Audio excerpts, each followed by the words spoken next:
educated about the fact that suck your mother don't mean do sexual intercourse with your mother. I'm gonna cut me off them. I just say it away. I go a while ago.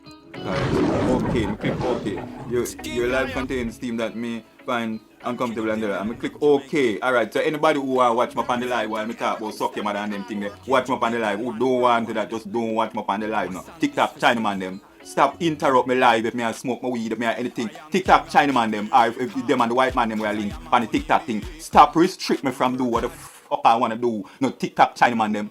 You hear me now, man? We are do a thing in a Jamaica, so we talk in a Jamaica. If we want burn weed in a Jamaica, me could do a thing for our live stream. That's why I don't like the live thing, you know. I record this for my big camera up. I don't like live thing, you know. I don't tell people on TikTok we are watching for live now. I don't like the live thing because I will for fuckery with them do with it. When they talk about restriction, and cut off the live have now have a whole set of people who could get educated about the fact that suck your mother don't mean do sexual intercourse with your mother. I'm gonna cut me off them. I just say it away. I go a while ago. Cut me off again. Nyah, me a king of Jamaica.